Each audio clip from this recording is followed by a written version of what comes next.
Kira Valdez pressed her back against the cold metal of her locker, feeling the familiar weight of her worn leather backpack cutting into her shoulders. The hallways of Roosevelt High School in Phoenix, Arizona, stretched before her like a gauntlet she had to run 5 days a week, every week for the past 4 months, since her family had moved from the small desert town of Mesilla in New Mexico. The morning sun streamed through the massive windows that lined the corridor, casting long shadows across the polished linoleum floor that reflected the fluorescent lights overhead like a mirror. At barely 5 feet tall and weighing no more than 110 pounds, Kira had learned to navigate the spaces between the clusters of students that gathered along the walls and in doorways.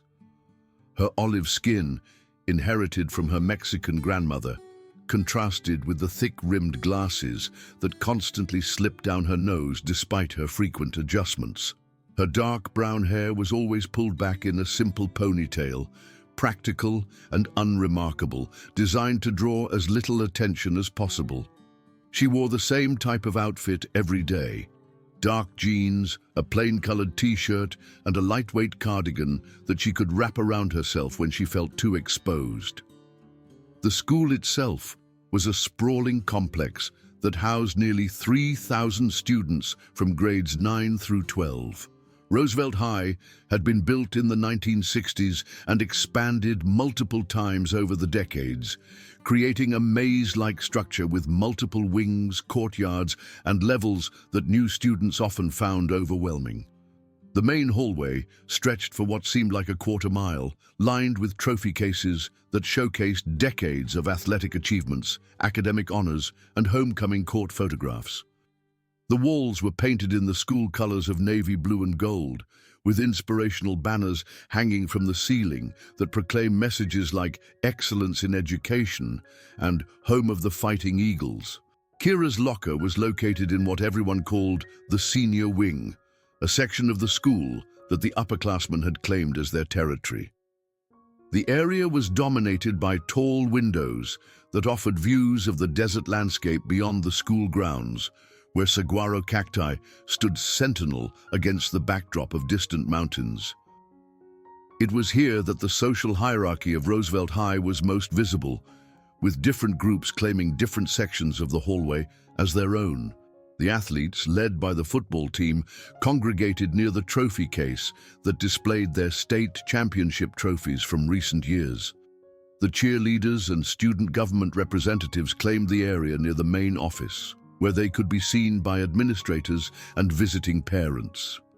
The drama and music students gathered around the bulletin boards that advertised upcoming performances and competitions.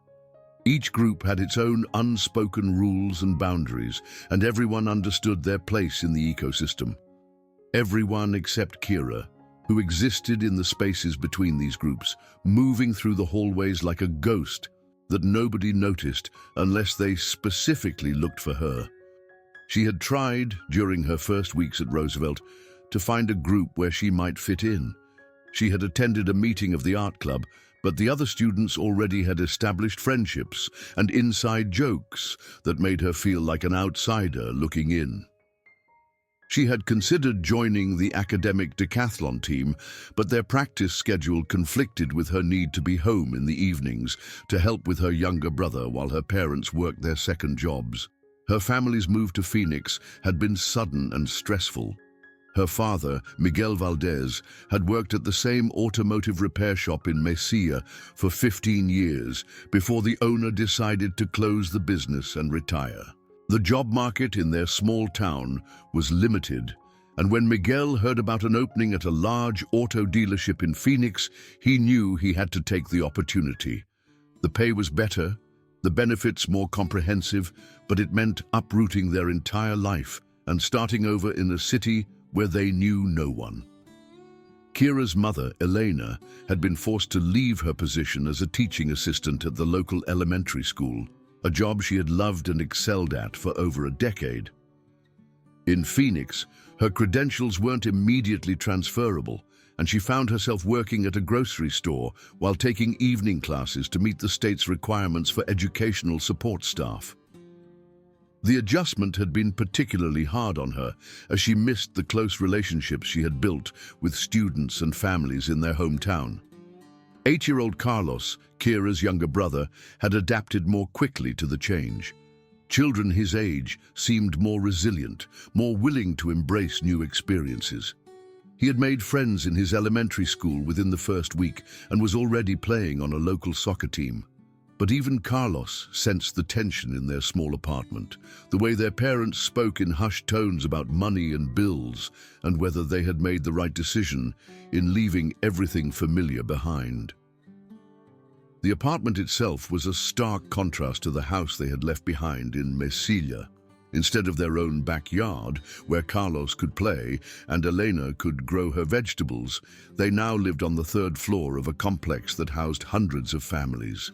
The walls were thin enough that they could hear their neighbors' televisions and arguments, and the view from their windows showed only the parking lot and another identical building across the way. It was in this environment of upheaval and adjustment that Kira found herself starting her junior year at Roosevelt High School, trying to find her place in an established ecosystem while dealing with her own family's struggles.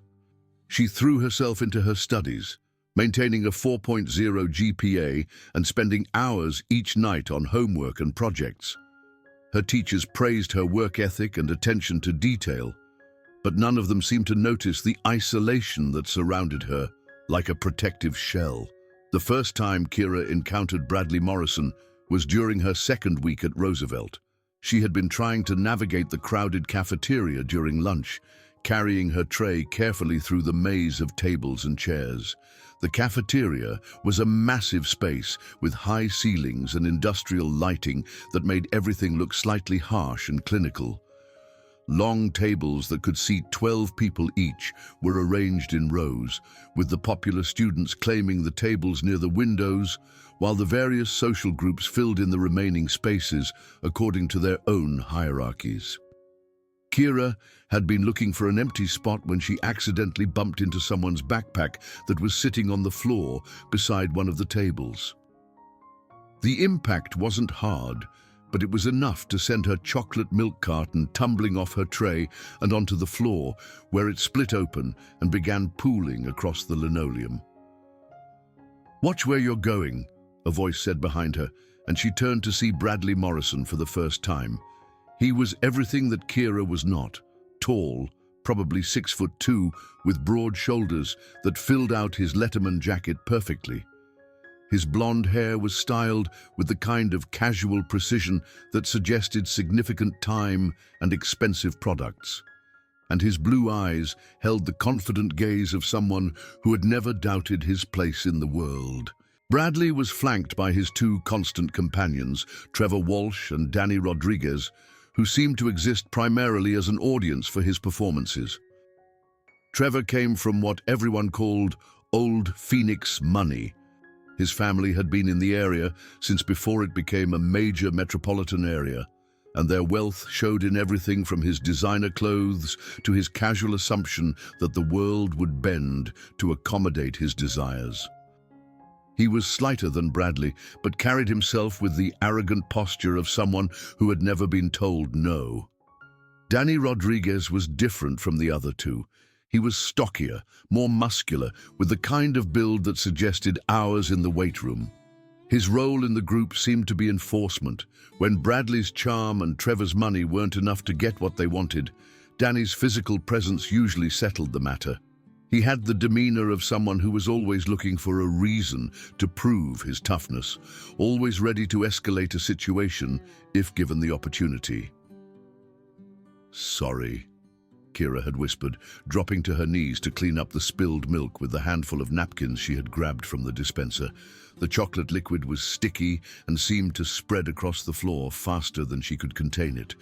Students at nearby tables watched the scene with the detached interest of people observing someone else's misfortune, but no one offered to help. "Yeah, you should be sorry," Bradley said, but there was something in his tone that suggested amusement rather than genuine anger. He looked down at her as she scrambled to clean up the mess, and Kira could feel his gaze like a weight on her shoulders. What's your name, anyway? I don't think I've seen you around here before. Kira, she managed, still focused on the spreading puddle of milk. She could feel her cheeks burning with embarrassment as more students began to notice the commotion. The cafeteria seemed to grow quieter around them, as if people were straining to hear what would happen next. Kira, Bradley repeated, testing the name like he was trying to decide if he liked the taste of it. Where'd you come from, Kira? You're not from around here, are you? She finally looked up at him, pushing her glasses back up her nose. New Mexico, she said quietly, hoping that would satisfy his curiosity and allow her to escape. But Bradley's smile widened, and she realized with a sinking heart that her answer had only made him more interested. New Mexico, he said loudly enough for the surrounding tables to hear. Well, that explains the accent. Welcome to Arizona, Mexico. The joke wasn't particularly clever, but it drew laughter from Trevor and Danny and snickers from several nearby students. Kira felt her face grow even hotter as she realized that this moment was going to follow her for the rest of her time at Roosevelt. She finished cleaning up the milk as quickly as she could and hurried away from the table, leaving behind half of her lunch and carrying with her the sound of their continued laughter. That encounter established the pattern that would define Kira's daily existence at Roosevelt High School. Bradley Morrison had identified her as suitable prey, and once a predator like him locked onto a target, they rarely lost interest until something more entertaining came along. But Kira was different from his usual victims in ways that made her particularly appealing to someone who fed on the discomfort of others. Most students at Roosevelt fell into recognizable categories that Bradley could easily understand and manipulate. The nervous freshmen were obvious targets, but they were almost too easy, and their fear was so transparent that it quickly became boring. The try-hard students who desperately wanted to fit in could be controlled with the promise of acceptance or the threat of social exile. Even the other outcasts usually had some kind of group identity, the goths, the theater kids, the band geeks, that gave them a place to belong and people who would defend them. But Kira was truly alone in a way that fascinated Bradley. She wasn't part of any group, didn't have friends who might intervene on her behalf, and seemed to have no social connections that might make targeting her politically costly. More intriguingly, she didn't respond to his attacks the way other victims did. Where most students would either break down in tears or try to fight back verbally, Kira simply endured whatever he did to her with a quiet dignity that somehow made him want to push harder. The harassment began small and gradually escalated as Bradley tested the boundaries of what he could get away with. During her third week at Roosevelt, Kira was walking to her chemistry class when she felt someone bump into her from behind. Her books scattered across the floor, and she turned to see Bradley walking away with his friends as if nothing had happened. Oops, Trevor called over his shoulder without bothering to turn around. Sorry about that, Mexico. Kira knelt down to collect her scattered materials, and several students stepped around her without offering to help. By the time she had gathered everything and made it to class, she was 5 minutes late and had to endure the disapproving look of Mrs. Henderson, who made a point of checking her name off on the attendance sheet with obvious irritation. The accidental collisions became a regular occurrence, happening 2 or 3 times a week in different locations around the school. Sometimes it was Bradley himself who bumped into her, but more often it was Trevor or Danny, acting on their leader's implied instructions. The encounters were always designed to look unintentional to any adults who might be watching, but the frequency and timing made their deliberate nature obvious to everyone else. In the cafeteria, the harassment took different forms. Bradley would time his movements so that he arrived at the lunch line just ahead of her, then spend several minutes pretending to decide what he wanted while the line backed up behind them. When Kira tried to move around him, he would shift his position to block her path, all while maintaining a conversation with Trevor and Danny that ignored her existence entirely. "I don't know, man," he would say loudly, examining a slice of pizza as if it held the secrets of the universe. "Do you think this looks fresh? I feel like the cafeteria food has really gone downhill lately. Don't you think so, Danny?" Danny would play along eagerly. "Oh, absolutely. I remember when my older brother went here, he said the food was way better, but that was like 5 years ago. Things change, you know, standards drop."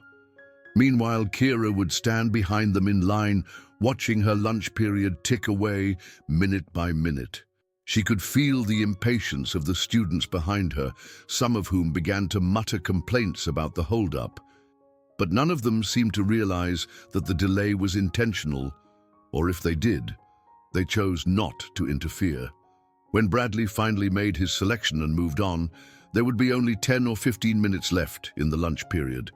Kira would hurry through her own choices and find a seat at one of the smaller tables near the back of the cafeteria, where she could eat quickly and hopefully avoid further attention. But even there, she wasn't safe.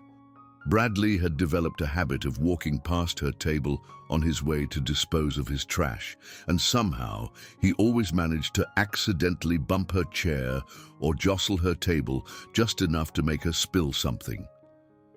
The first time it happened, she had been drinking from a carton of orange juice when his hip knocked against her chair. The sudden movement caused her to squeeze the carton too hard, and juice splashed across her white t-shirt, leaving bright orange stains that would never completely come out.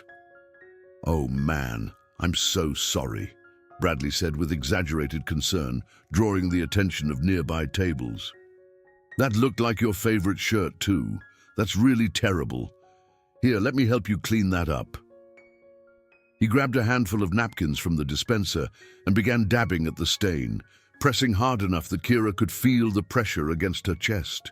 The gesture looked helpful to observers, but the way his hands lingered and the force he applied made her deeply uncomfortable. She tried to take the napkins from him and clean the stain herself, but he brushed her hands away. "No, no, I insist," he said loudly. "It was my fault, after all. The least I can do is help fix it." The incident lasted only a minute or two, but it felt like hours to Kira. She could feel the eyes of other students watching them, could hear the whispered conversations and suppressed giggles from nearby tables. When Bradley finally finished his performance and walked away with his friends, she was left sitting alone with her stained shirt and the humiliating awareness that everyone in the cafeteria had witnessed her degradation. These lunchtime incidents became another regular feature of Kira's school experience. Sometimes Bradley would bump into her directly, causing her to spill food or drink on herself. Other times he would accidentally knock something off her tray as he walked past, sending an apple rolling across the floor or a container of yogurt tumbling onto the ground. The messes were always small enough that they didn't require custodial intervention, but large enough to be embarrassing and disruptive. The library, which Kira had hoped would serve as a sanctuary from the harassment, proved to be another battleground. She had discovered that she could eat her lunch there in peace, sitting at one of the small tables near the back, where she could read while she ate and avoid the social complexities of the cafeteria entirely. Mrs. Patterson, the librarian, was a middle-aged woman who seemed perpetually overwhelmed by her duties and rarely paid attention to the students who used the space during lunch periods. For the first few weeks, Kira's strategy worked perfectly. She would buy her lunch from the cafeteria, but then carry it to the library, where she could eat in quiet solitude while working on homework or reading for pleasure. The library was peaceful and calm, with tall windows that looked out onto the school's central courtyard and shelves lined with books that offered escape from the difficulties of her daily life. But Bradley eventually noticed her absence from the cafeteria and tracked down her hiding place. The first time he appeared in the library during lunch period, Kira felt her stomach drop as she realized that her sanctuary had been compromised. He didn't approach her table directly, instead choosing to sit with Trevor and Danny at a table about 20 feet away, close enough that she could hear their conversation, but far enough away that it wouldn't be obvious to Mrs. Patterson that they were targeting her. "You know what I heard?" Bradley said in a voice that carried clearly across the quiet library space. "I heard that some people think they're too good to eat in the cafeteria with everyone else, like they're above us regular folks or something."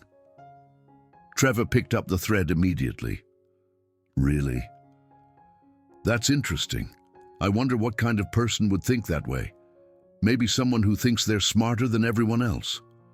Or maybe someone who's just antisocial," Danny added. "You know, the kind of person who can't handle being around normal people probably has some kind of social disorder or something." The conversation continued in this vein for several minutes, with all three boys taking turns making comments that were clearly directed at Kira, but phrased in general terms that gave them plausible deniability if confronted by an adult. Mrs. Patterson remained focused on her computer screen throughout the entire exchange, either unaware of the psychological warfare happening in her domain or unwilling to intervene. Kira tried to ignore them and focus on her sandwich, but she could feel her appetite disappearing as their comments grew more pointed and cruel. They began speculating about why someone might prefer to eat alone, suggesting various personality disorders and social deficiencies that might cause such behavior. Their voices remained at a conversational level that wouldn't violate library rules, but every word felt like a small blade cutting into her self-esteem. "Maybe it's a cultural thing," Bradley suggested with fake thoughtfulness. "You know how some people from certain backgrounds aren't used to integrating with American society. They might feel more comfortable keeping to themselves rather than trying to fit in." The comment was clearly a reference to her Mexican heritage and her family's recent move from New Mexico. Kira felt her cheeks burning with anger and humiliation, but she forced herself to remain silent. Responding would only give them more ammunition and potentially draw Mrs. Patterson's attention in a way that would make her situation worse rather than better. The library visits became another regular torment. Every few days, Bradley and his friends would appear during lunch period and conduct their cruel commentary, while Kira tried to eat and study. They never addressed her directly, never violated any explicit library rules, but their presence transformed her peaceful refuge into another source of stress and anxiety. Even the art room, where Kira had hoped to pursue her passion for drawing and painting, became contaminated by their presence. She had signed up for an advanced art class as one of her electives, hoping to develop her skills and perhaps build a portfolio that might help with college applications. The art room was located in a quieter section of the school, away from the main traffic patterns, and the teacher, Mr. Rodriguez, no relation to Danny, was known for being supportive of students who showed genuine interest in creative expression. Kira had been thrilled to discover that the class was small, only about 15 students, and that Mr. Rodriguez encouraged independent work on personal projects. She had begun working on a series of drawings inspired by the desert landscapes of her childhood, detailed pencil sketches that captured the stark beauty of the saguaro cacti and rocky formations that she missed from her old home. But Bradley's girlfriend, Madison Pierce, was also enrolled in the art class, and where Madison went, Bradley often followed. Madison was petite and blonde, with the kind of carefully maintained appearance that suggested significant time and money spent on personal grooming. She was popular in her own right, serving as head cheerleader and dating the school's star quarterback. But her artistic abilities were limited, and her interest in the class seemed to be more social than creative.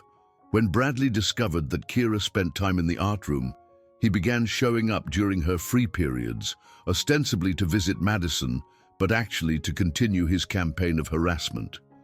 He would swagger into the room with his confident smile and position himself near Kira's workspace, where he could make comments about her drawings while she tried to focus on her work.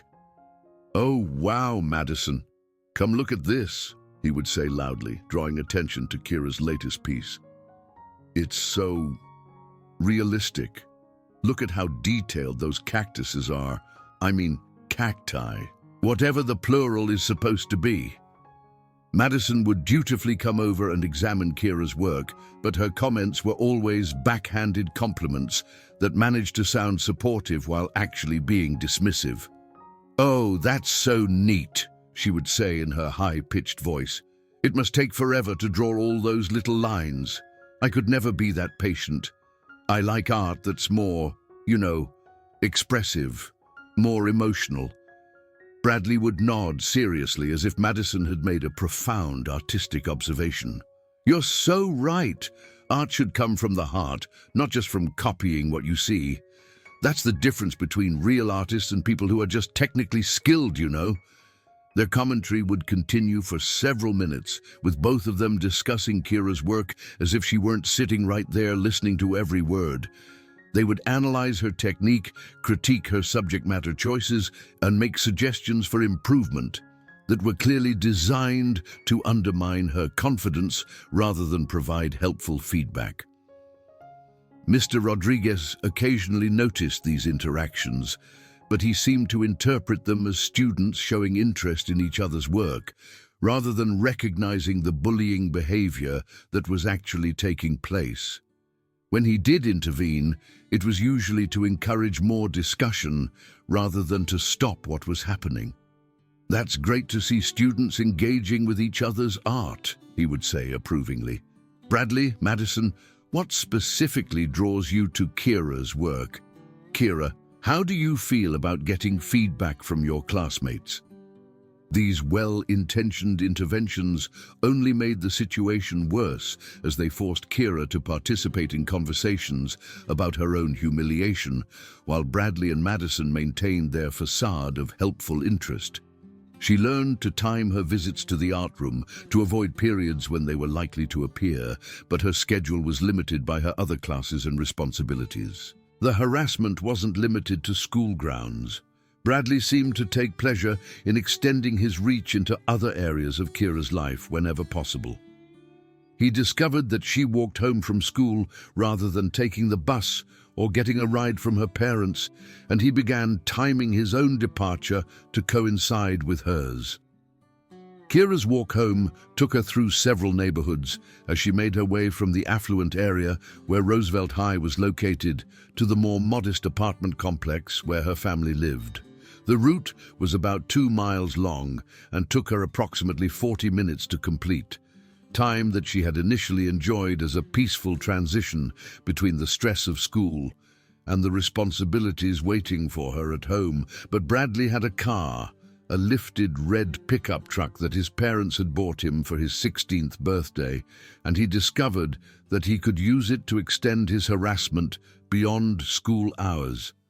He would drive slowly behind her as she walked, playing loud music and occasionally honking his horn to startle her. Sometimes he would pull up alongside her and roll down his window to make comments about her appearance or her walking speed. "Need a ride, Mexico?"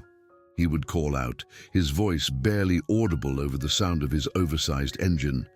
"You look like you're getting tired. It's got to be a long walk back to the border from here." Kira learned to vary her route home, taking different streets and cutting through parking lots when possible to avoid these encounters. But Bradley seemed to enjoy the challenge of tracking her down, and he would often circle back through the neighborhoods until he found her again. The cat-and-mouse game became another source of constant stress, as she never knew when his red truck might appear in her rearview mirror. The psychological toll of the constant harassment began to show in various aspects of Kira's life. Her grades, which had been exemplary during her first month at Roosevelt, began to slip slightly as she found it harder to concentrate on her studies. She was sleeping poorly, often lying awake at night, replaying the day's humiliations and dreading what tomorrow might bring. Her appetite decreased, and she lost weight that she could ill afford to lose given her already slight frame. Her parents, caught up in their own struggles with work and financial pressures, didn't initially notice the changes in their daughter. Miguel was working long hours at the dealership, often staying late to complete repairs and prove his value to his new employer. Elena was juggling her day job at the grocery store with evening classes, trying to earn the credentials she needed to return to educational work. Both of them came home exhausted and stressed, with limited emotional energy to spare for detecting subtle changes in their teenagers' behavior. Carlos, her younger brother, was the first family member to sense that something was wrong. One evening, as Kira was helping him with his homework at their small kitchen table, he looked up from his math problems and studied her face with the directness that only children possess. "You look sad all the time now," he said simply. "Are you okay?" The question caught Kira off guard, and for a moment she felt tears threatening to spill over.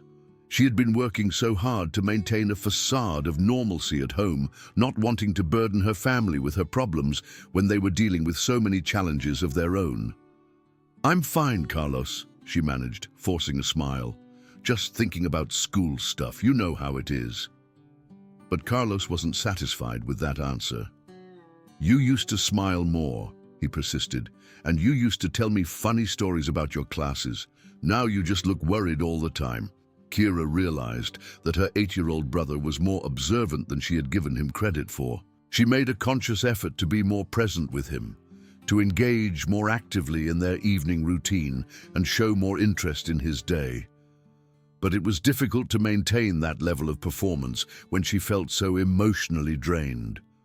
The one source of strength and guidance that sustained Kira through this difficult period was the memory of her grandfather and the lessons he had taught her during the summers she had spent at his small house in the mountains of New Mexico.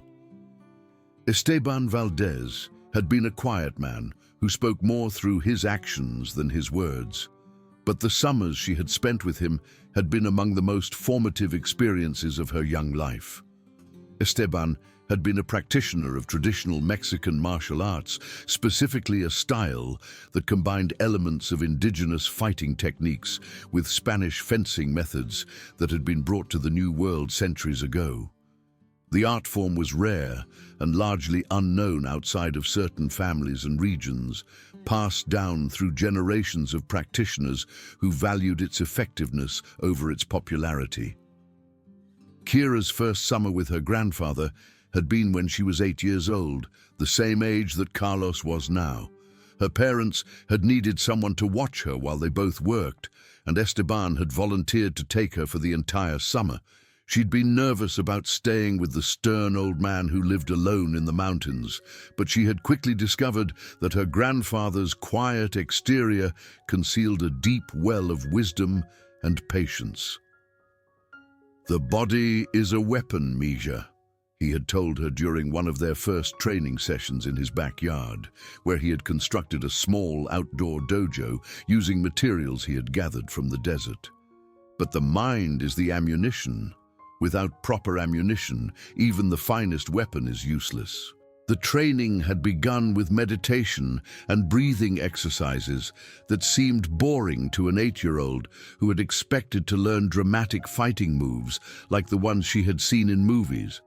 But Esteban was insistent that mental discipline came before physical technique, that she needed to learn to control her thoughts and emotions before she could hope to control her body in combat. "Watch the hawk," he would say, pointing to the birds that circled overhead in the clear mountain air. "See how it circles, how it waits, how it watches. The hawk does not attack in anger or frustration. It attacks when the moment is right, when success is assured. That is the way of a true warrior." As the summer progressed, Kira began to understand what her grandfather was trying to teach her. The physical techniques he showed her were devastating in their simplicity and effectiveness, but they were always presented as tools to be used only when other options had been exhausted. He taught her how to identify the vulnerable points on an opponent's body, how to use leverage and momentum to overcome size and strength disadvantages, how to end conflicts quickly and decisively without causing unnecessary harm. Violence should always be the last resort, he would remind her as they practiced the intricate patterns of movement that formed the foundation of their art. But when it becomes necessary, it should be swift, precise, and final. A warrior who shows mercy in the moment of truth may not live to show mercy again. The lessons continued every summer until she turned 15, by which time she had absorbed not just the physical techniques, but the philosophical framework that surrounded them. Esteban had taught her to see conflict as a complex ecosystem, where multiple factors had to be considered before action was taken. She learned to assess opponents not just in terms of their physical capabilities, but their psychological state, their motivations, their likely responses to different types of pressure. The loudest dog rarely has the strongest bite, her grandfather had told her during their final summer together before his death from cancer the following winter. People who truly dangerous rarely advertise the fact. They wait, they watch, and they prepare. When they finally act, their opponents are caught completely off guard. Now, months later, as she endured Bradley's daily torments at Roosevelt High School, Kira found herself applying her grandfather's lessons in ways he had probably never intended. She watched Bradley and his friends with the analytical eye of a strategist, noting their patterns of behavior, their individual weaknesses, their group dynamics. She observed how Bradley needed Trevor and Danny's approval to maintain his confidence, how Trevor craved attention and validation, how Danny used aggression to mask his own insecurities. She could have ended the harassment at any time, could have demonstrated techniques that would leave all three boys shocked and humiliated on the floor of whatever location they chose to confront her. Her grandfather's training had given her the tools to neutralize opponents much larger and stronger than Bradley Morrison. But she also remembered his lessons about patience, about choosing battles wisely, about the difference between necessary action and satisfying revenge. Fighting back would solve her immediate problem, but create larger ones. She would be suspended or expelled for violence, regardless of the circumstances that led to the confrontation. Her parents, already struggling with financial pressures and workplace stress, would have to deal with the added burden of their daughter's disciplinary problems. Her chances of getting into a good college could be compromised by a suspension on her permanent record. More importantly, escalating to physical violence would change her relationship with herself in ways that she wasn't sure she was ready to accept. Her grandfather had taught her that once a warrior crossed the line from potential violence to actual violence, something fundamental shifted in their worldview. The knowledge that you were capable of hurting others, even in justified self-defense, carried psychological weight that couldn't be easily set aside. So Kira endured the daily humiliations and held on to her grandfather's teachings about patience and strategic thinking.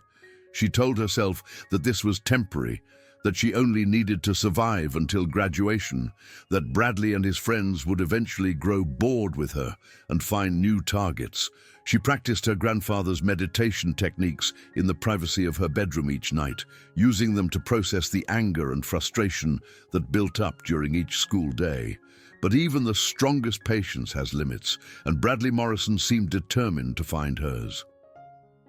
The escalation began in early November, as the Phoenix weather finally began to cool from the brutal heat of summer and fall into the comfortable temperatures that made the desert bearable. The school was buzzing with excitement about the upcoming homecoming dance and the football team's successful season, which had them positioned for a playoff berth if they could win their remaining games. Bradley was at the center of this excitement, basking in the attention that came with being the starting quarterback of a successful team. His confidence was higher than ever, his social status unshakable, his belief in his own invincibility complete. This combination of factors seemed to make him even more aggressive in his treatment of Kira, as if her continued existence as an unbroken victim was somehow a challenge to his superiority that needed to be addressed. The first sign that things were about to change came from an unexpected source, Madison Pierce. Kira was walking to her locker after third period when she felt a hand touch her shoulder. She turned to see Madison standing behind her, looking nervous and uncomfortable in a way that Kira had never seen before. "Can I talk to you for a minute?" Madison asked, glancing around to make sure they weren't being observed.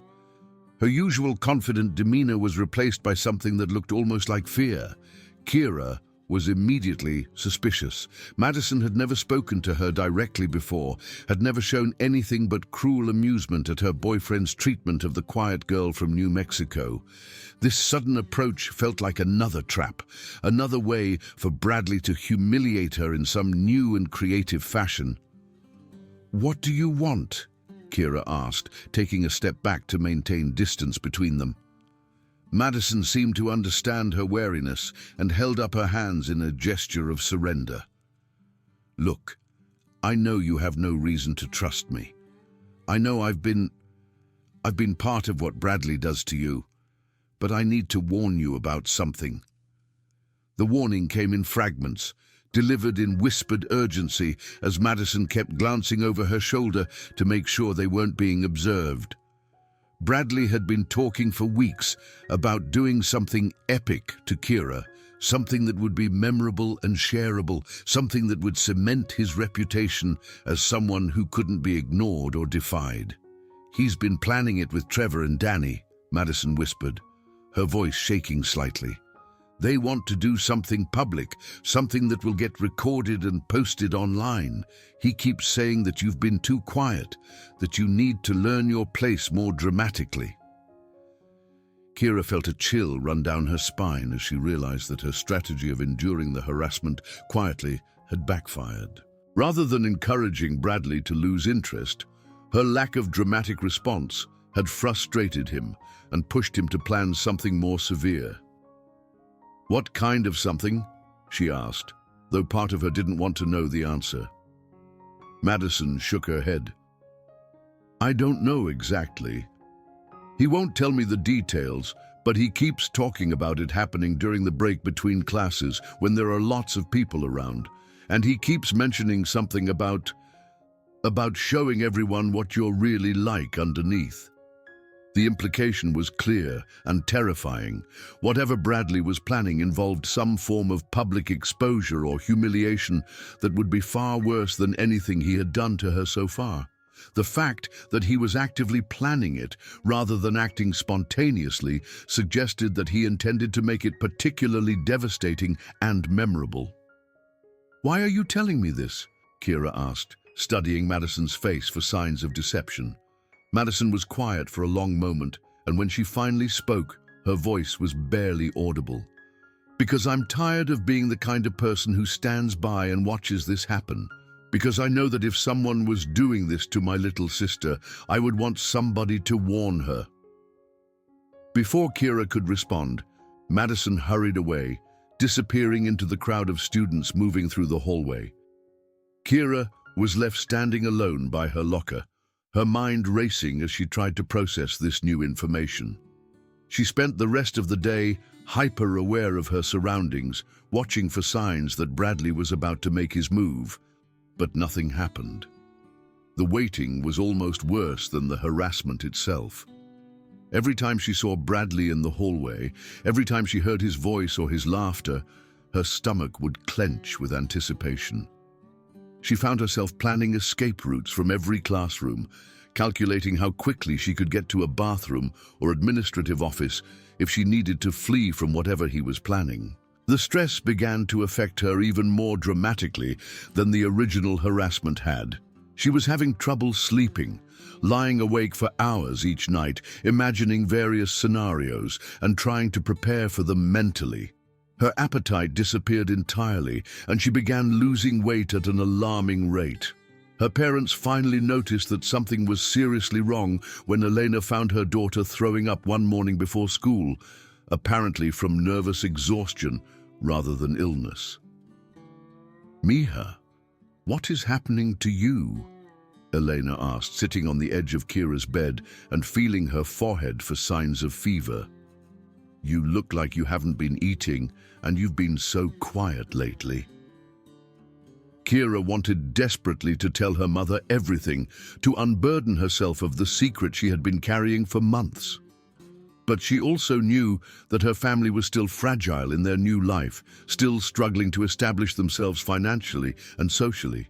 Adding her problems to their existing stress felt selfish and potentially destructive. "I'm just having trouble adjusting to the new school," she said, which was true as far as it went. "It's a lot bigger than my old school, and the competition is more intense. I'm probably just pushing myself too hard with my studies." Elena studied her daughter's face with the intuition that mothers develop, clearly sensing that there was more to the story than she was being told. But she also seemed to recognize that Kira wasn't ready to share whatever was really troubling her. "You know that you can talk to me about anything, right?" Elena said gently. "Your father and we may be busy with work and our own adjustments, but you are still our priority, always." Kira nodded and managed a small smile, grateful for her mother's love, while simultaneously feeling guilty about her inability to accept the help that was being offered. After Elena left for work, Kira spent an extra 10 minutes in the bathroom, staring at her reflection in the mirror and trying to summon the courage she would need to get through another day. The attack, when it finally came, was even worse than she had imagined. It happened on a Tuesday afternoon in mid-November, during the 15-minute break between 6th and 7th periods, when students moved freely through the hallways and gathered in the courtyards to socialize before the final class of the day. Kira had been sitting alone on a concrete bench in the main courtyard, reviewing her notes for chemistry class and trying to stay invisible among the crowds of students who clustered around the outdoor tables and walkways. The courtyard was Roosevelt High's central social space, a large rectangular area surrounded by covered walkways and dotted with concrete benches and metal tables.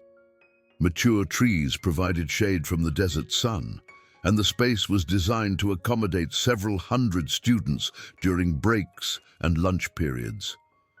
The location made it perfect for public spectacles, as anyone in the surrounding hallways could look out through the large windows and observe whatever was happening in the courtyard.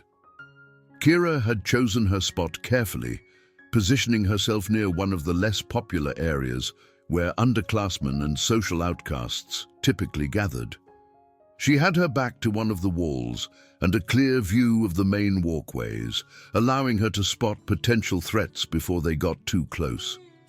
Her chemistry textbook was open on her lap, but she was having trouble concentrating on the molecular structures she was supposed to be memorizing.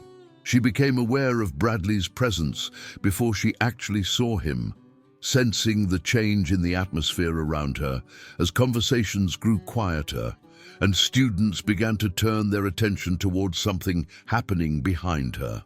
When she finally looked up from her book, she saw him walking toward her with the confident stride of a predator who had finally cornered his prey.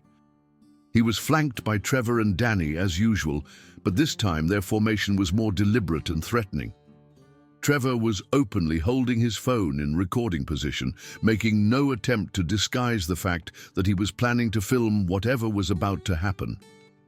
Danny had positioned himself to block the most direct exit route from the courtyard, effectively cutting off Kira's escape options. But it wasn't just the three main perpetrators who made this encounter different from all the previous ones. Word had somehow spread through the social networks of Roosevelt High that something significant was about to happen, and students were gathering around the courtyard with the eager anticipation of spectators at a gladiator match. Kira could see faces pressed against the windows of the surrounding classrooms, could hear the buzz of conversation as more people became aware that a show was about to begin. "Well, well, well," Bradley said as he approached her bench, his voice loud enough to carry across the courtyard. "Look what we have here, our favorite little mouse, all alone as usual." Kira closed her textbook slowly and stood up, her grandfather's training automatically assessing the tactical situation she was facing. 3 primary opponents, with Trevor being the least physically threatening but the most strategically dangerous because of his role as documenter. Multiple witnesses who would either help or hinder, depending on how events unfolded. Limited escape routes, all of which could be blocked if the confrontation escalated. "I don't want any trouble," she said quietly, but her words were lost in the growing murmur of the gathering crowd. "Trouble?" Bradley repeated with mock surprise. "Who said anything about trouble? We're just having a friendly conversation with our classmate here. Isn't that right, Trevor?" Trevor grinned and adjusted his phone to get a better angle. "Absolutely. Just a friendly chat between friends. Nothing troublesome about that." The crowd continued to grow, with students abandoning their own conversations and activities to witness whatever drama was about to unfold. Kira could see teachers moving through the hallways beyond the courtyard, but none of them seemed to be paying attention to the gathering in the outdoor space. The layout of the school made it possible for large groups to gather in the courtyards without being immediately visible to supervising adults. "You know what I've been thinking about lately?" Bradley continued, beginning to pace back and forth in front of the bench where Kira had been sitting. His movement was deliberate and theatrical, designed to maintain the attention of his audience while building tension for whatever revelation he was planning to deliver. "I've been thinking about how some people try to hide who they really are. You know what I mean?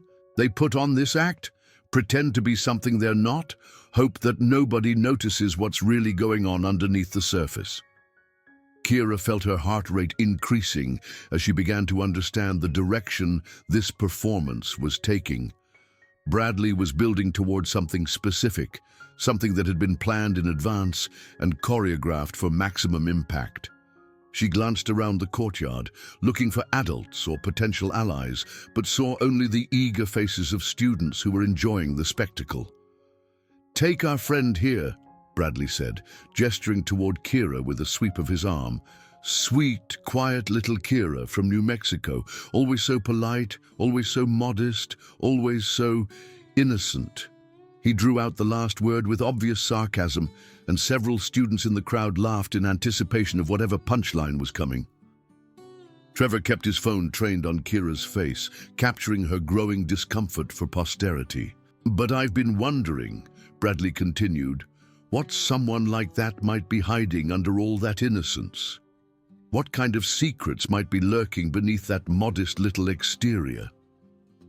The words hit Kira like physical blows as she realized what was about to happen. Bradley wasn't just planning to humiliate her with words or minor physical harassment. He was planning to violate her dignity in a way that would be recorded and shared, that would follow her for the rest of her time at Roosevelt High and potentially beyond. "Please," she said, her voice barely audible above the murmur of the crowd, "just leave me alone." But Bradley was beyond the reach of appeals to mercy or common decency. He was riding the wave of crowd energy and his own sense of power, committed to delivering the spectacular performance he had promised his audience. Now, he said with false gentleness, "no need to be shy. We're all friends here, aren't we? And friends shouldn't keep secrets from each other." He reached into his pocket and pulled out a small pair of scissors, the kind used in art classes for cutting paper and fabric. The sight of the weapon sent a ripple of shock and excitement through the gathered students, some of whom began pulling out their own phones to record what was about to happen. "I heard a rumor," Bradley announced to his audience, "that our modest little friend here might be wearing something interesting under that plain little skirt. Something that might surprise us all." The threat was explicit now, and Kira felt a cold wave of terror wash over her as she realized that her worst fears were about to come true. Bradley was planning to cut her clothing in front of hundreds of witnesses to expose her in a way that would destroy not just her privacy, but her sense of safety and dignity. "Don't," she whispered, but her voice was lost in the growing excitement of the crowd. Bradley smiled with the satisfaction of a predator who had finally cornered his prey after a long hunt. He stepped closer to her, the scissors glinting in the afternoon sunlight, his audience hanging on his every movement. "Let's see what we're working with," he said, reaching toward the hem of her simple blue skirt. The sound of fabric tearing was like a gunshot in the suddenly silent courtyard. Bradley had grabbed the hem of her skirt and made a quick, decisive cut that sent a long strip of fabric fluttering to the concrete. The crowd erupted in gasps, cheers, and nervous laughter as Kira stood frozen in shock and humiliation, her legs suddenly exposed to the eyes of hundreds of students. "Much better," Bradley announced, holding up the strip of fabric like a trophy. "Now we can all see what we're dealing with." The humiliation was complete and devastating. Kira could feel the weight of hundreds of stares, could hear the click and whir of phone cameras capturing her degradation from every angle. Students were laughing, pointing, sharing commentary about her appearance and her reaction. The violation went beyond anything she had experienced before, beyond anything she had imagined was possible in a civilized environment. But in that moment of absolute degradation, something fundamental shifted inside Kira's mind and spirit. The quiet, patient voice that had counseled endurance and restraint was suddenly overwhelmed by another voice, her grandfather's voice, strong and clear and absolutely certain. "When diplomacy fails, Mija," the voice said with perfect clarity, "when patience is mistaken for weakness, when restraint is seen as invitation, then a warrior must act." The transformation was subtle at first, visible only to someone who knew what to look for. Kira's trembling stopped. Her breathing became deep and controlled. Her posture shifted from defensive to balanced. She slowly raised her eyes from the strip of fabric on the ground to meet Bradley's triumphant gaze, and what he saw there made his victory smile falter slightly. Gone was the frightened, helpless expression he had grown accustomed to seeing on her face. In its place was something cold and calculating, and utterly without fear. Her dark eyes held the steady gaze of someone who had weighed the options available to them and made a decision that could not be unmade. "You made a mistake," she said quietly, but somehow her words carried clearly across the suddenly silent courtyard. Bradley recovered his composure quickly, feeding off the energy of his audience. "Oh, really?" he laughed, but the sound was forced and artificial. "And what exactly are you going to do about it, mouse?" "Run home crying to mommy." Instead of answering with words, Kira carefully set her chemistry textbook down on the bench beside her. The simple action somehow felt loaded with significance, like the deliberate movements of a gunfighter preparing for a showdown. The crowd leaned forward, sensing that something had changed but not quite understanding what. "I'm going to teach you about respect," she said, her voice still quiet, but carrying an authority that made several students in the crowd exchange nervous glances. Trevor laughed nervously from behind his phone camera. "Dude, the mouse thinks she's tough now. This is getting even better." But Bradley was no longer laughing. Something in Kira's posture had changed, something that triggered ancient alarm bells in his nervous system. She stood differently now, balanced on the balls of her feet, her weight evenly distributed, her hands loose at her sides but ready. The hunched, defensive posture of a victim had been replaced by the coiled readiness of a predator. "You want to play games?" Bradley said, trying to regain control of the situation and his own confidence. "Fine, let's play." He reached out to grab her shoulder with the same casual dominance he had used to intimidate her for months, the same gesture that had always resulted in her shrinking away from his touch. But this time, Kira was ready for him. Her grandfather's training took over with the automatic precision of muscle memory. She stepped slightly to her left, just enough to avoid the full force of his grab, while staying close enough to counterattack. Her left hand came up to intercept his reaching arm, deflecting it away from her body with a circular motion that left him off balance and exposed.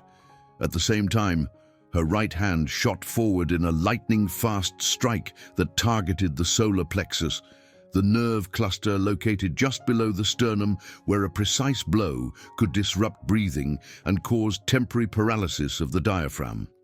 Her grandfather had taught her to find this target by feel, to strike with the first two knuckles extended and the force concentrated in a small area for maximum impact. The blow landed with surgical precision, driving the air from Bradley's lungs in a violent whoosh that was audible throughout the courtyard. His eyes went wide with shock and pain as his diaphragm spasmed, leaving him unable to draw breath. He doubled over, his hands clutching at his chest, his face rapidly turning red as he struggled to force his paralyzed breathing muscles to function. The crowd erupted in shocked exclamations and gasps of disbelief.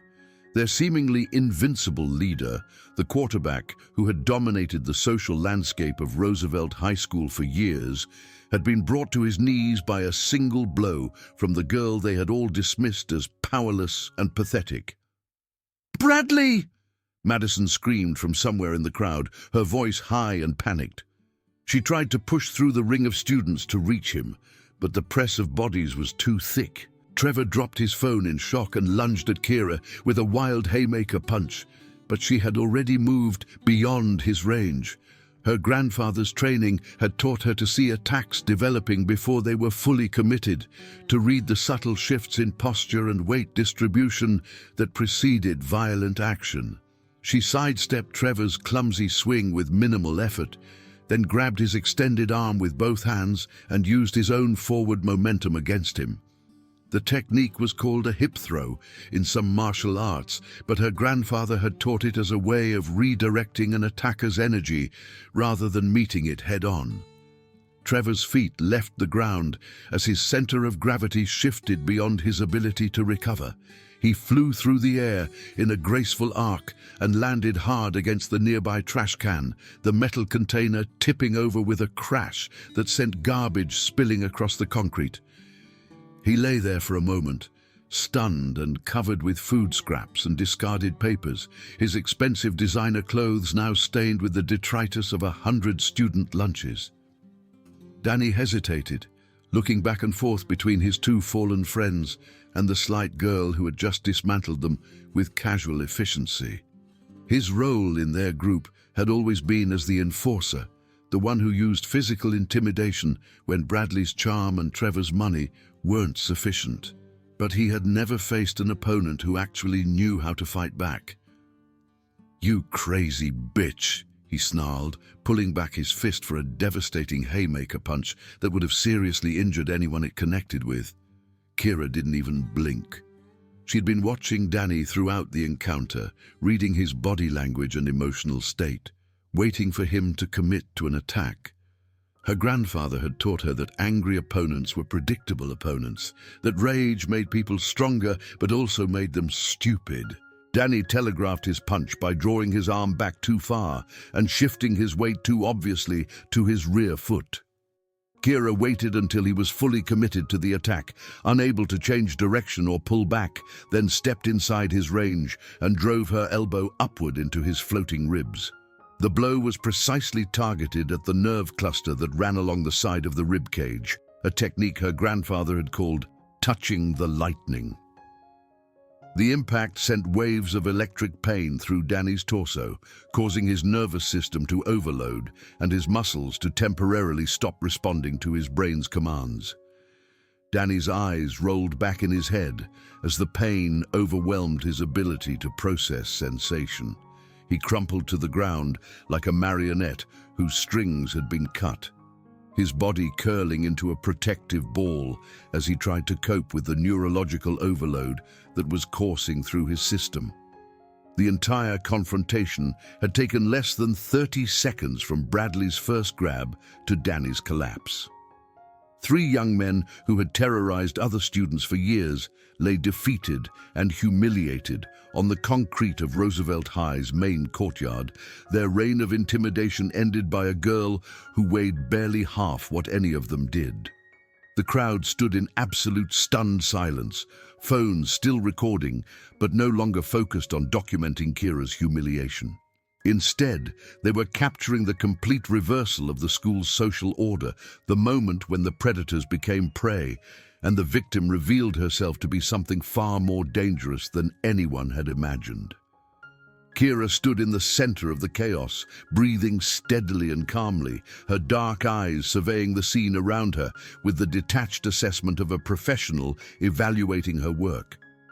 She could have continued the attack, could have delivered the kind of devastating finishing moves that her grandfather had taught her for dealing with multiple attackers in life-threatening situations. The techniques she knew could have left all three boys unconscious or worse, permanently damaged, in ways that would serve as lasting reminders of their mistake.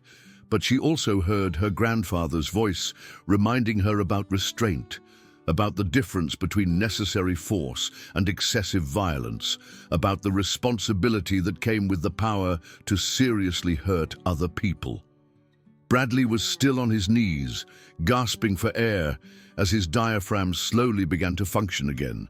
His carefully styled hair was disheveled, his Letterman jacket wrinkled and dirty, his face flushed with exertion and humiliation. For the first time in his life, he was looking up at someone he had considered beneath him, and the reversal was as psychologically devastating as it was physically painful. "I'm sorry," he wheezed when he finally managed to draw enough breath to speak. The words seemed to surprise him as much as they surprised everyone who heard them. I didn't know that I could fight back," Kira finished for him, her voice carrying clearly in the absolute silence of the courtyard. "That's the problem with people like you, Bradley. You mistake kindness for weakness. You think silence means powerlessness. You assume that someone who chooses not to fight is someone who can't fight." She knelt down beside him so that only he could hear her next words, her voice dropping to a whisper that somehow seemed more threatening than any shout could have been. "This ends now," she said with quiet intensity.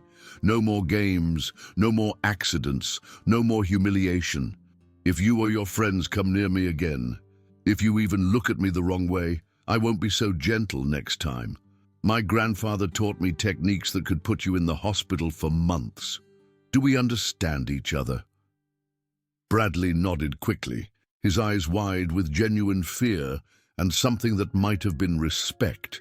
The arrogant confidence that had defined his personality for years had been completely shattered, replaced by the humbling awareness that there were people in the world who possessed power he couldn't control or intimidate. Kira stood up and walked over to where Trevor was still struggling to extract himself from the overturned garbage can. Banana peels and food wrappers clung to his expensive clothes, and his perfectly styled hair was now decorated with coffee grounds and bits of unidentifiable cafeteria waste. To everyone's surprise, she extended her hand to help him up, a gesture of mercy that seemed almost shocking after the violence that had just occurred. Trevor stared at her outstretched hand for several seconds, clearly trying to process this unexpected act of kindness from someone who had just thrown him bodily into a trash can. Finally, he reached out tentatively and allowed her to pull him to his feet. His legs were shaky, and he had to lean against the wall for support, but he was essentially uninjured despite the dramatic nature of his landing. "Clean yourself up," Kira said simply, brushing a piece of lettuce off his shoulder. "And think about the kind of person you want to be going forward." Trevor nodded mutely, his usual arrogance completely absent.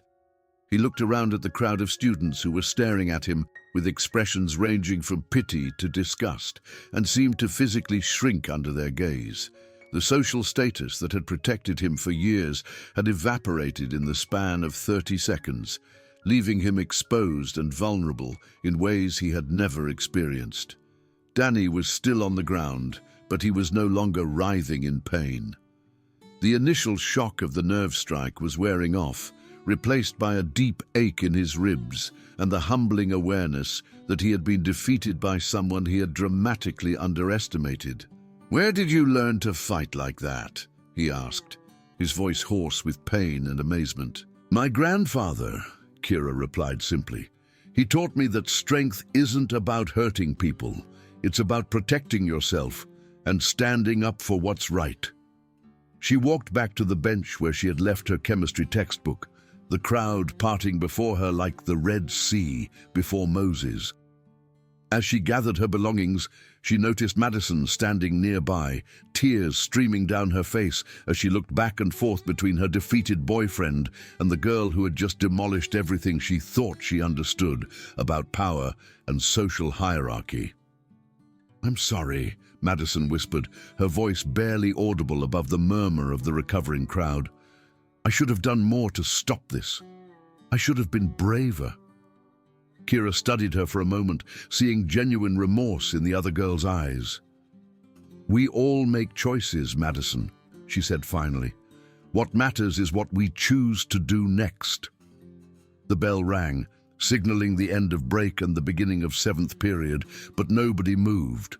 The courtyard remained frozen in time, with hundreds of students still processing what they had witnessed. The social dynamics that had governed Roosevelt High School for years had been completely overturned in the space of half a minute, and nobody seemed quite sure how to respond to the new reality. Finally, Kira picked up her textbook and began walking toward the building, stepping carefully around the still fallen Danny and ignoring the torn strip of fabric that Bradley had cut from her skirt. Her clothing was damaged, but her dignity was intact, and she carried herself with a confidence that transformed her entire presence. As she walked, she heard footsteps behind her and turned to see a group of students following her toward the building. Among them was Marcus Webb, a quiet boy from her chemistry class, who had always been friendly but had never been brave enough to speak up when she was being harassed.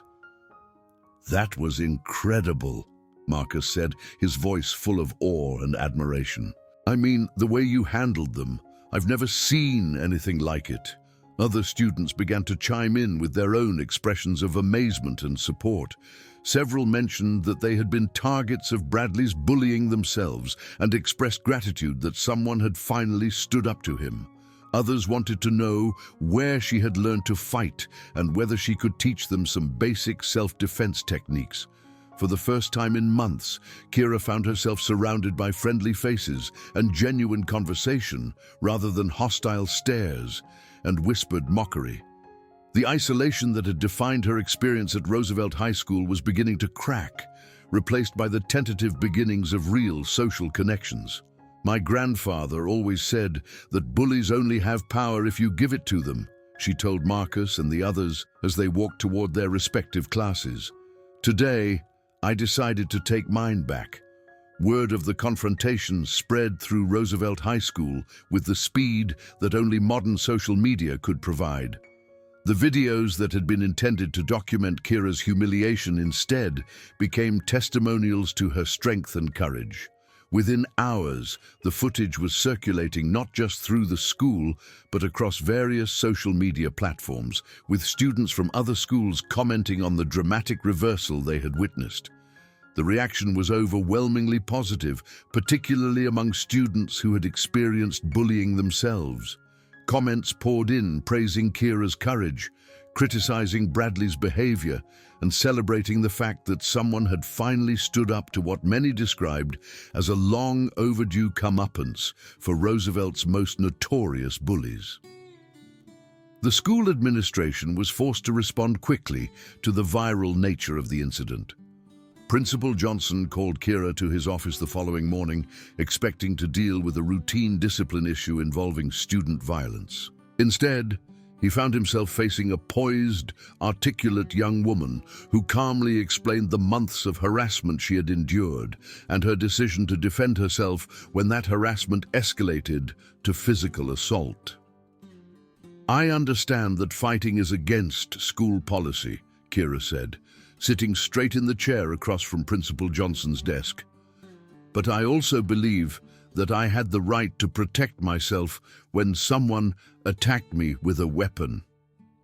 Principal Johnson reviewed the security footage from the Courtyard cameras, which clearly showed Bradley approaching Kira with scissors, cutting her clothing, and then grabbing her shoulder in what could reasonably be interpreted as the beginning of a more serious assault.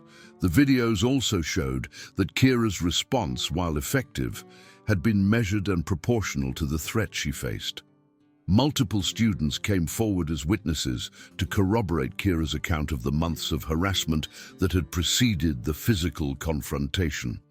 Teachers who had previously been unaware of the situation began to report incidents they had observed but not properly understood.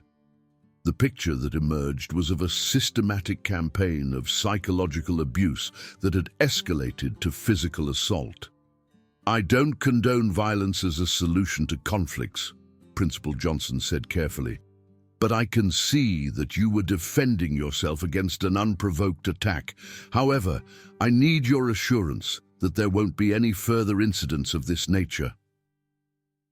"There won't be," Kira replied with quiet confidence, "as long as no one forces me to defend myself again." Bradley, Trevor, and Danny faced significant consequences for their actions. All three received multi-day suspensions and were required to attend mandatory counseling sessions about bullying, respect, and appropriate social behavior. Bradley's suspension meant that he missed 2 crucial football games during the team's playoff run, effectively ending his high school athletic career and damaging his prospects for college recruitment. The football coach, Coach Martinez, was shocked when he learned about his star quarterback's behavior. The team had strict policies about character and sportsmanship, and Bradley's actions violated everything the program claimed to stand for. Beyond the immediate suspension, Bradley was removed from his leadership position on the team and required to complete community service hours before he would be eligible to participate in any future athletic activities. Bradley's parents, Margaret and Robert Morrison, were mortified when they learned about their son's behavior. They had raised him in an affluent household where his athletic success and social popularity had perhaps blinded them to the development of some less admirable character traits. The viral videos of their son's humiliation forced them to confront the reality that their golden boy had been terrorizing other students for months. "We're appalled by Bradley's behavior," Margaret Morrison told Principal Johnson during a meeting that included both families. "This is not the young man we thought we had raised, and we take full responsibility for not recognizing these problems earlier." The Morrisons enrolled Bradley in anger management classes and arranged for him to meet with a counselor who specialized in helping young people understand the impact of their actions on others. They also imposed strict restrictions on his social activities and required him to write formal apology letters to Kira and any other students who had been affected by his bullying. Trevor's family, the Walshes, had a different reaction to their son's involvement in the incident. As one of Phoenix's wealthiest families, they were more concerned about protecting their reputation than addressing the underlying behavior that had led to the confrontation. They hired attorneys to ensure that Trevor faced minimal consequences and attempted to characterize his role in the bullying as mere peer pressure rather than active participation. However, the widespread circulation of the videos made it impossible to completely avoid accountability. Trevor was required to complete the same counseling and community service requirements as the others, though his family's influence ensured that these consequences were implemented as quietly as possible. Danny's situation was more complex. His family had immigrated from Mexico when he was young, and his parents worked multiple jobs to support their household. They were devastated to learn that their son had been involved in bullying another student, particularly one who shared their cultural background. Danny's father, a man who had experienced discrimination himself, was particularly ashamed that his son had participated in targeting someone based on their ethnicity and social status. "We came to this country so that our children could have better opportunities," Danny's father said during his meeting with school officials. "We taught him to work hard and respect others, but we failed to teach him not to follow others down the wrong path." Danny's consequences included not just counseling and community service, but also a requirement that he participate in cultural sensitivity programs designed to help him understand the impact of discriminatory behavior. His parents enrolled him in programs that connected him with other Latino students and community leaders who could help him develop a more positive sense of identity and purpose. The transformation in Roosevelt High School's social dynamics was remarkable and swift. The incident had shattered the illusion of invincibility that had surrounded Bradley and his friends, creating space for other students to speak up about their own experiences with bullying and harassment. Students who had been targets found new confidence to report inappropriate behavior, while potential perpetrators became aware that their actions might have serious consequences.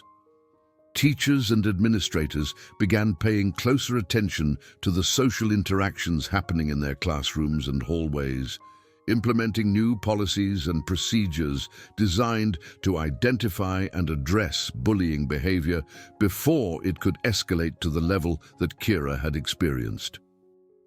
The school counseling office saw an increase in students seeking support for various social and emotional issues, suggesting that the culture of silence that had previously prevented people from seeking help was beginning to change. Kira found herself at the center of this transformation, not as a victim, but as a leader and example for others. Students who had previously ignored her now sought her out for conversation and advice.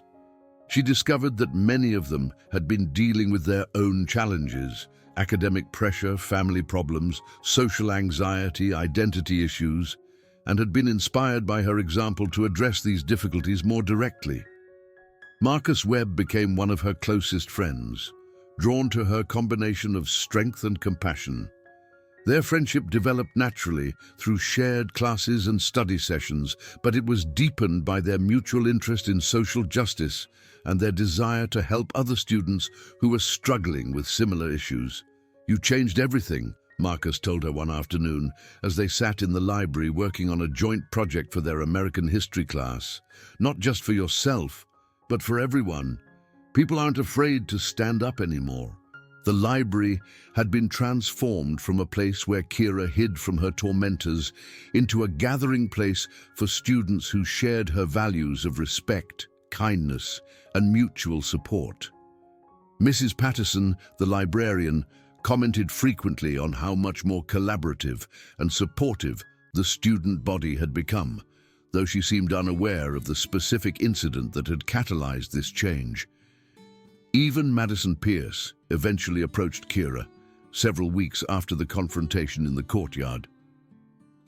The conversation was awkward at first, with Madison struggling to find words for the guilt and shame she felt about her role in the months of harassment. "I know I don't deserve your forgiveness," Madison said, her voice shaking as they talked quietly in a corner of the art room, "but I want you to know that I'm ashamed of how I acted. You didn't deserve any of what we did to you." Kira listened carefully to Madison's apology, evaluating it for sincerity, while also considering what her grandfather would have said about mercy and second chances. She had learned from his teaching that true strength included the ability to forgive, but only when forgiveness was genuinely earned through changed behavior rather than empty words. "We all make mistakes, Madison," she said finally. "What matters is learning from them and doing better going forward. If you really want to make things right, show me through your actions, not just your words." Madison took that challenge seriously, using her social influence to promote kindness and inclusion throughout the school. She organized awareness campaigns about bullying, started support groups for students who had experienced harassment, and worked with the administration to develop better policies for addressing social conflicts before they escalated to dangerous levels. The change in Bradley was perhaps the most dramatic of all. The arrogant swagger and cruel humor that had defined his personality disappeared entirely, replaced by a quiet humility that seemed to surprise everyone who had known him before. He walked through the hallways alone now, no longer surrounded by his usual entourage of admirers and followers, focusing on his studies rather than his social status. When he finally approached Kira directly, several months after the confrontation, it was with genuine respect and remorse, rather than the false contrition that often followed consequences imposed by adults. "I owe you a real apology," he said quietly, catching up with her as she walked to her car after school one afternoon. "Not because the principal or my parents told me to, but because what I did to you was wrong, and I'm sorry." Kira stopped walking and turned to look at him, studying his face for signs of the manipulation and insincerity that had characterized all their previous interactions. But what she saw instead was someone who had been genuinely changed by their encounter. Someone who had been forced to confront uncomfortable truths about himself and was working to become a better person. "I accept your apology, Bradley," she said simply. "I hope you've learned something from all this." "More than I thought possible," he replied. "You taught me that there are consequences for treating people badly, and that some people won't just stand there and take it forever. I'm grateful for that lesson, even though it was painful to learn." The transformation extended beyond the individual people who had been directly involved in the incident. Roosevelt High School as a whole began to develop a different culture, one that valued kindness and inclusion over dominance and exclusion. Students began intervening when they witnessed bullying behavior, rather than standing by as passive observers. The administration implemented new programs and policies designed to address social conflicts before they could escalate to dangerous levels. Most importantly, other students who had been dealing with their own challenges found the courage to speak up and seek help. The counseling office saw an increase in students reporting bullying incidents, asking for support with family problems, or seeking help with academic and social pressures. The culture of silence that had previously prevented people from addressing their difficulties began to give way to a more supportive and communicative environment. Kira's academic performance, which had suffered during the months of harassment, began to improve as she was able to focus on her studies rather than constantly worrying about her safety and social status. Her teachers noticed her increased participation in class discussions and her willingness to take on leadership roles in group projects. She joined the academic decathlon team and began contributing to the school newspaper, using her experience to write articles about social justice and conflict resolution. As her junior year progressed and she began thinking about college applications, Kira reflected on how much her life had changed since that November afternoon in the courtyard. The quiet girl who had tried to blend into the background had been replaced by someone who was comfortable taking up space, speaking up for herself and others, and using her voice to promote positive change. She still practiced her grandfather's martial arts techniques in the privacy of her bedroom each evening. But now she also taught basic self-defense classes to other students who wanted to feel more confident and secure. The physical skills he had taught her remained important, but she had come to understand that his most valuable lessons were about mental and emotional strength. The courage to stand up for yourself and others, the wisdom to choose your battles carefully, and the compassion to help people change rather than simply punishing them for their mistakes.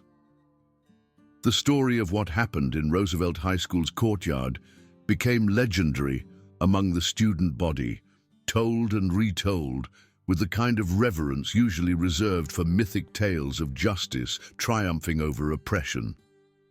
But for Kira, the real victory wasn't in the moment of physical confrontation, but in the sustained transformation that followed. In the friendship she built, the positive changes she helped implement, and the courage she found to become the person she had always had the potential to be.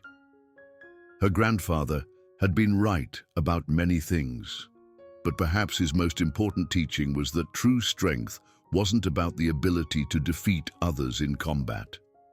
It was about having the courage to stand up for what was right, the wisdom to use that courage responsibly, and the compassion to help others find their own strength rather than simply demonstrating your own. As Kira walked across the stage at graduation 18 months later, she carried with her not just a diploma, but the knowledge that she had played a role in making her school a better, safer place for everyone. The quiet girl from New Mexico had found her voice, and in doing so, she had helped others find theirs as well.